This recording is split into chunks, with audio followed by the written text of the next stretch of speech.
Hello, I'm Mrs McWilliam. I'm going to be telling a story. This is Giffnock story time, and one of my favourite stories is Peace at Last. The author is Jill Murphy, the person who wrote the story, and if you turn to the back you'll hear a little bit of the blurb. The hour was late and Mr Bear was tired, but he couldn't sleep however he tried and wherever he tried. Let's open the pages and we'll get started. The hour was late. The moon's out, the stars are in the sky, and you can see the cats are out because they like going out at night, and there's a little light on in the house. Mr Bear was tired, Mrs Bear was tired, and Baby Bear was tired. Yawned Mr Bear, and they all went to bed up the stairs. Mrs Bear fell asleep, but Mr Bear didn't. Mrs Bear began to snore. Snore, snore, went Mrs Bear. Snore, snore, snore. Oh no, said Mr Bear, I can't stand this. So he got up and he went to sleep in Baby Bear's room, and he put on his dressing gown because it was a bit cold in the house at night. Baby Bear was not asleep either. He was lying in bed pretending to be an aeroplane. Meow, went Baby Bear. Meow, meow. Oh no, very loudly because the no is in big letters, said Mr Bear. I can't stand this. So he got up and he went to sleep in the living room.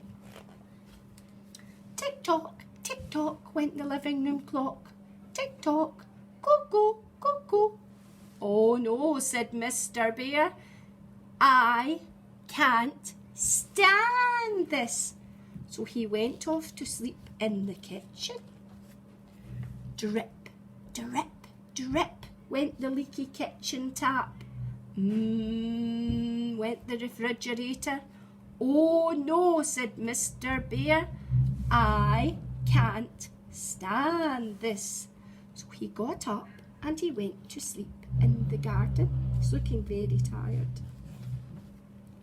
Well, you would not believe the noises there are in the garden at night. Twit-twoo, twit-twoo, went the owl. Snuffle, snuffle, went the hedgehog. Meow, sang the cats on the wall. Oh no, said Mr Bear. I can't stand this. So he went off to sleep in the car. Oh, it was cold in the car and uncomfortable. But Mr Bear was so tired he didn't even notice, and he was just falling asleep when all the birds started to sing and the sun peeped in at the window. Tweet, tweet went the birds, shine, shine went the sun. Oh no, said Mr Bear, I can't stand this. So he got up and he went back into the house. In the house, Baby Bear was fast asleep, and Mrs Bear had turned over and wasn't snoring any more. Mrs Bear got into bed and closed her eyes. Peace at last, he said to himself. He was so tired. Brrr, went the alarm clock. Brrr. Mrs Bear sat up and rubbed her eyes. Good morning, dear, she said. Did you sleep well? She's asking the question. Not very well, dear. Oh, yawned Mr Bear. Never mind, said Mrs Bear. I'll bring you a nice cup of tea. Poor Mr Bear. And she did. And that was the end. I hope you've enjoyed story time at Giffnock. Maybe tune in again and you might get another story. Thanks very much.